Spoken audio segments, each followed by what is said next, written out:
ये है जी हमारा मेडिकल आउटडोर, इसके साथ डर्माटोलॉजी आउटडोर है। एक आगे 2 रूम्स हैं, वहाँ पर जनरल मेडिसिन के लोग बैठे होते हैं। और इसके बाद पीछे एक कंसल्टेंट रूम है, ये एग्ज़िट है हमारा। ये 7 डेंटिस्ट बैठे हुए हैं और ये हमारा कंसल्टेंट रूम है मेडिसिन का। एक काउच, हमारा टेबल, और ये आ गया हमारा क्लासरूम जहाँ पर हम वार्ड के पेशेंट्स को हम एग्ज़ामिन करते हैं। और सिटिंग एरिया है और बाहर हमारे वार्ड्स हैं। ये इनर व्यू है हमारे क्लासरूम का, सारा सिटिंग एरिया है और एक वाइट बोर्ड है लगा हुआ।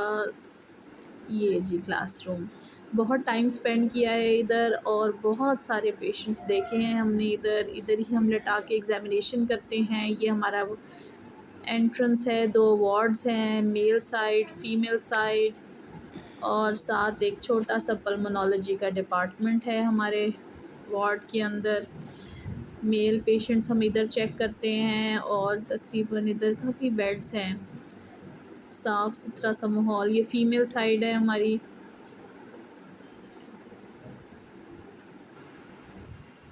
अब हमारे ग्रुप बना हुआ था कंसल्टेंट बनने से पहले भी, और अब जो कुछ लोग तैयारी कर रहे हैं उनके साथ भी। 2 बंदे पर्चियाँ लेके बैठ जाते हैं, एक बंदा परफॉर्म करता है, दूसरा उसकी गलतियाँ निकालता है, उसको बताता है। ज़बरदस्त, ये आ गया हमारा पार्किंग एरिया, बहुत खुला, बहुत प्यारा सा है।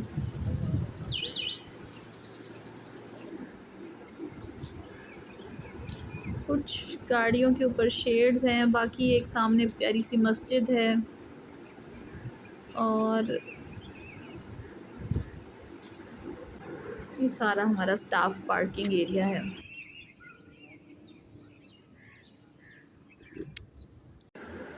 ये पूरा व्यू था मेरे प्यारे से हॉस्पिटल का।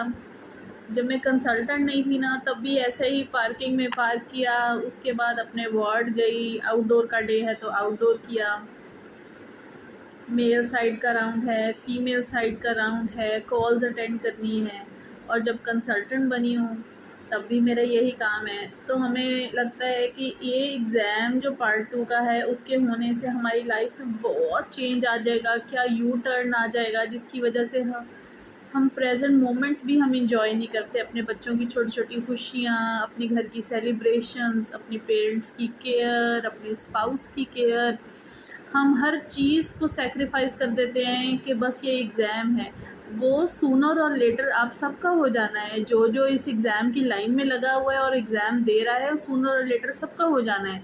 तो इम्पॉर्टेंट ये है, ये जर्नी इम्पॉर्टेंट है। इस जर्नी के अंदर आप क्या करते हैं, किसी का 6 महीने बाद हो जाएगा, किसी का साल बाद हो जाएगा, नहीं तो 2 साल के बाद हो जाएगा, किसी का इसी अटेम्प्ट में हो जाएगा। तो अब उस ड्यूरेशन जो वेटिंग पीरियड है, आप क्या करते हैं? क्या आप अपनी ड्यूटी के ऊपर आते हैं, अपने पेशेंट्स को अच्छी तरीके से चेक करते हैं? इवनिंग ड्यूटी है, नाइट ड्यूटी है किसी की, या आप हर चीज़ को साइड लाइन रख के कि मैंने सिर्फ पढ़ना है? इम्पॉर्टेंट ये है कि ये इन्हीं पेशेंट्स के लिए ही पढ़ना है, इन्हीं पेशेंट्स के ऊपर ही पढ़ना है। इन्हीं के ऊपर डेली आप जैसे आप मॉर्निंग राउंड करते हैं, आप डेली आप सोचें कि आपको ये 4 शॉर्ट केस मिले हैं, ये टॉक्स के स्टेशंस हैं, किसी के ऊपर ईसीजी देख रहे हैं, किसी के ऊपर एक्सरेज देख रहे हैं। अपनी लाइंस अपनी याद करें, दोहराएं कि मैंने एक्सरे को, नमोनिया है तो कैसे प्रेजेंट करना है, ईसीजी है तो मैंने उसको कैसे फास्ट बताना है। मैंने जैसे आप राउंड के अंदर हर एक एक बेड पे 2-2 3-3 मिनट लगाते जाते हैं, वही आपका शॉर्ट केस है कि आपको प्रेजेंटिंग कंप्लेन पता चल गई, कमांड पता चल गया, एब्डोमेन मेरा फोकस है, एब्डोमेन को जल्दी जल्दी से कैसे करना है। एग्ज़ाम कोई ऐसी चीज़ नहीं है कि जिसके लिए कोई अलग से तैयारी है। ये डेली वही तैयारी है जो हम वार्ड में कर रहे होते हैं। जो मैंने सीखा है अपनी जर्नी से, वो ये है कि आप डेली अपनी अपनी ड्यूटीज़ पे जाएं। अपनी अपनी ड्यूटीज़ के अंदर आपका जो भी शेड्यूल है, अपने राउंड्स हैं, अपना ओपीडी है, ओपीडी 1 दिन लगेगा, आपका 2 दिन लगेगा। अपने ओपीडी के अंदर उस तरीके से पेशेंट्स देखें जैसे आप एग्ज़ाम में देख रहे हैं, आप अपने राउंड्स के अंदर उस तरीके से देखें, और उसके बाद बाकी टाइम अपने केसेस को रिव्यू करें। आप अपनी ड्यूटीज़ से ना भागें, बल्कि आप उसी को ही अपना गोल्डन टाइम समझें अपने एग्ज़ाम की तैयारी के लिए। क्योंकि यही पेशेंट्स हैं, कोई भी नया पेशेंट नहीं है जो वहाँ एग्ज़ाम में नया पड़ा होगा, जो आपने ज़िंदगी में कभी नहीं देखा होगा। ये यही पेशेंट्स हैं। तो और एग्ज़ाम की आप डेली कंटिन्यूस तैयारी करते जाएं, और जब एग्ज़ाम में लास्ट 1 मंथ हो रह जाए, उस टाइम अपने स्पाउस की या अपने पेरेंट्स की हेल्प लें और फिर आप दिन रात लग जाएं और अपनी चीज़ें रिकॉल करें, रिवाइज़ करें, और बस ये हो जाएगा।